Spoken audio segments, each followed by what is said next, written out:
Welcome to the Deep Dive. We're here to cut through the clutter, find the key insights, and, well, serve them up to you in a way that's actually useful and easy to follow. Today, we are tackling a really big moment for, I know, many of you listening, getting your Matric results. It's huge. It marks the end of years of hard work, right? And it's the start of, well, a whole new chapter, which can be exciting, maybe a bit daunting too. Okay, let's unpack this. Our mission today is pretty clear.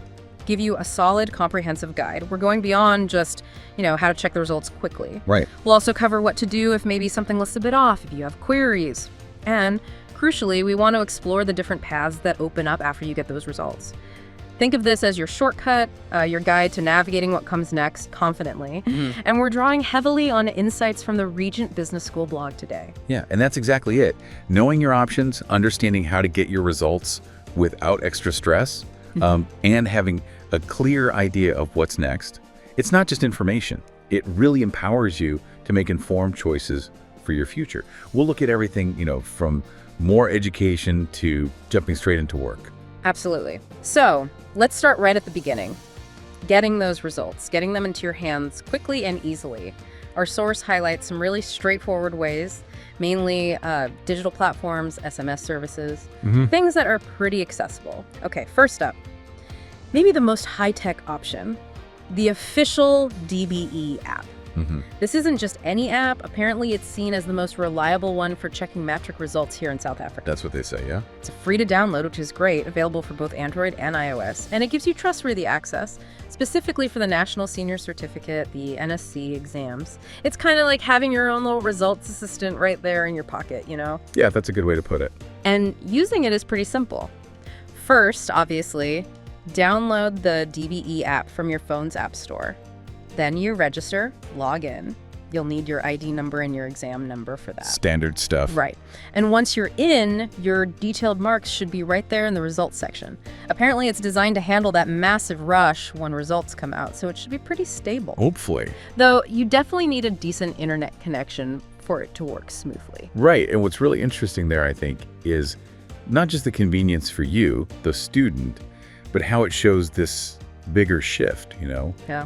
Using digital tools to handle these huge administrative tasks for so many people efficiently. That's true. For you, it just means faster access, less waiting around probably, and getting those detailed marks directly. It's at the standard, really. But okay, what if you don't have a smartphone, or maybe your internet access is a bit spotty?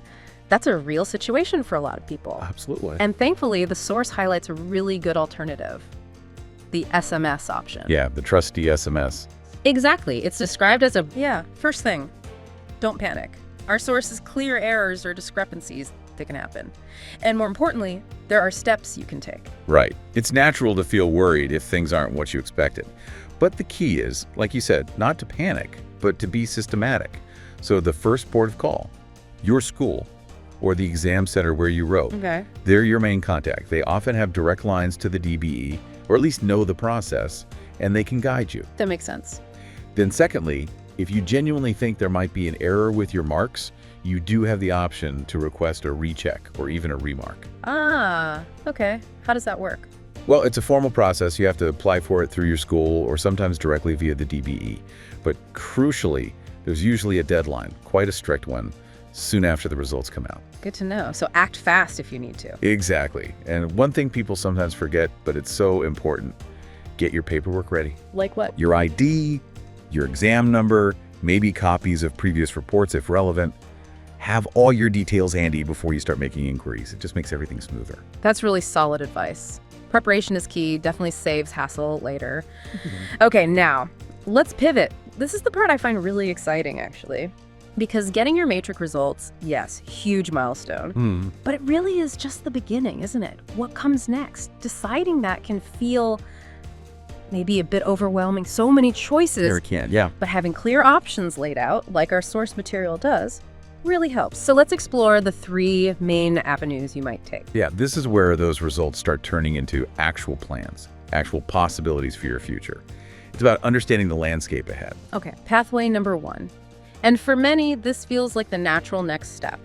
pursuing further education. Continuing the learning journey. Exactly. Maybe specializing in a field that interests you, finance, marketing, HR, business management, you name it. There's a whole range of programs out there. You've got shorter certificates, more practical diplomas, full degrees.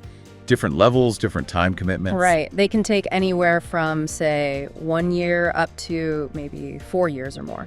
And the flexibility is often there to studying full-time, part-time, or even distance learning. Which is great for fitting it around life. For sure. Of course, getting into university or college depends on the specific place and the program you're aiming for, and your results obviously play a big role there. Now, Regent Business School, our source for this, they offer a really wide range. You've got foundational stuff like higher certificates in areas like project management or even entrepreneurship. Practical skills? Yeah. Then full bachelor's degrees, BCom, business administration. And for those looking further ahead, postgraduate options too, and diplomas in like business intelligence, digital marketing, cutting edge stuff. Things that are really in demand now. Right. All the way up to master's degrees like the MBA and even doctorates. So the point isn't just that there are options, but how they seem designed for different career stages and importantly, what industry needs now. So with all those options, what's maybe a common trap students fall into when choosing? Is it just about the subject name? How does a place like Regent help you look beyond that? That's a really good question. I think a common trap is just chasing a qualification name without thinking about how you'll use it or if it's really future-proof. What places like Regent seem to emphasize is the applicability of the learning. Their focus on tech-rich programs, for instance. That's about preparing you for how work actually is in the 21st century, which changes so fast. Right, not just theory. Exactly. And things like international accreditation. That means your qualification holds weight elsewhere, potentially opening up global opportunities. That's a big plus. Huge. Plus, they often mention things like networking opportunities, flexible payment options. It's about creating an environment where you can actually succeed and connect, not just study in isolation.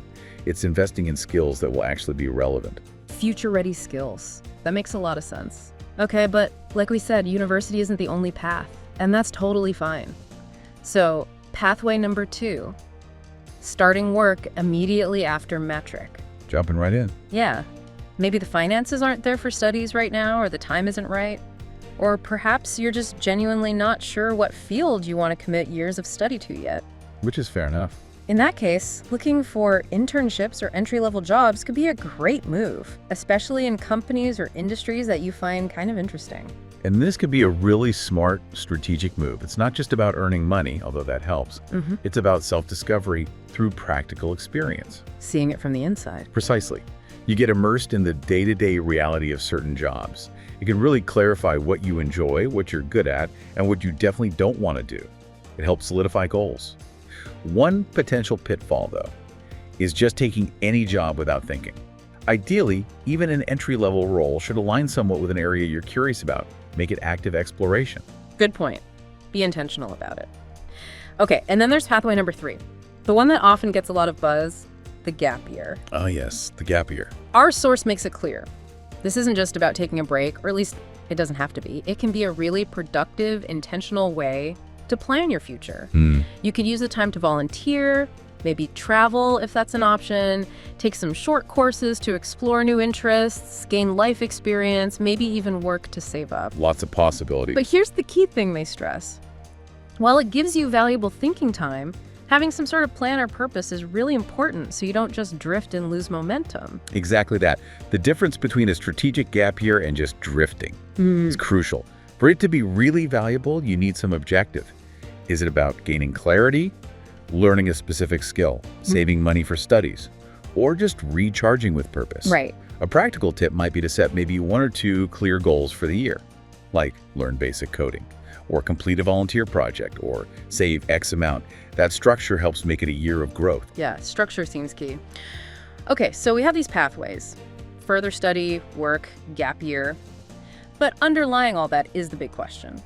How do I pick the right career path for me? The million-dollar question. Right. Our source dives into this head on. Yeah. Because choosing a career, especially right after grade 12, it feels huge. It really does shape your future. It does. And it's maybe helpful to think of it less as one single final decision and more as an ongoing process. Self-assessment, planning, adapting. The source gives some really practical steps. First, list your interests. Seriously, everything. Hobbies, subjects you like, things you're curious about. Okay. Second, look at that list and figure out which of those interests you're actually pretty skilled at, and importantly, which ones you could see yourself doing, like day in, day out. Be realistic. Yeah. And finally, research careers that actually line up with those interests and skills. But here's a critical layer they add. What's that? Consider the job outlook. You need to think, will this career still be relevant, still in demand in 5, 10, 20 years? Are there related emerging fields? Future-proofing your choice. Exactly. And think about the lifestyle you want too. Do you want something stable, predictable? Or are you drawn to more flexibility, maybe something entrepreneurial? It's about the whole picture. That really brings it back to you, doesn't it? Yeah. Your values, what kind of life you actually want to build, not just the job title. Okay, before we wrap this up, let's just hit a couple of quick, essential facts people might be wondering about, FAQ style. Good idea. First one, when are Matric results usually released in South Africa? Like, generally. Typically, it's around mid-January each year. Yeah. But, and this is important, the Department of Basic Education announces the exact date every year, so you absolutely need to keep an eye on official announcements for the specific date. Right. Don't just assume. Stay updated. Okay, second quick question. Can you actually get a copy of your Matric certificate online? Yes, you absolutely can now, which is really convenient. The DBE has made it pretty straightforward. You basically visit the eGov website. You'll need to register or log in, usually using your ID number. And then you can submit a request for a copy directly through the portal. It's another example of making these important documents and services more accessible digitally. Brilliant. That's super helpful. Okay, so there we have it. Our deep dive into getting your Matric results and thinking about what comes next. We've covered how to check them easily, what to do if you have questions, and those 3 main pathways. More education, jumping into work, or taking that strategic gap year. Our goal today was really just to give you a clear, actionable roadmap for what can be a really big, sometimes confusing time in your life. And hopefully it's been useful. Your choices now, after Matric, they definitely set a direction. But it's also worth remembering, I think, that the world of work, the world of education, it's always changing. Yes. The skills you build, whether that's in a classroom, on the job, or during a really well-planned gap year, those are your tools for adapting.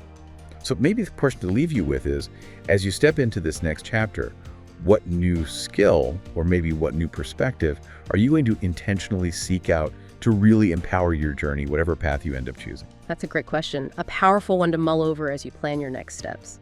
Take charge of that planning, explore your options, and remember every path has value. Thanks so much for joining us on the deep dive. We look forward to exploring another topic with you soon.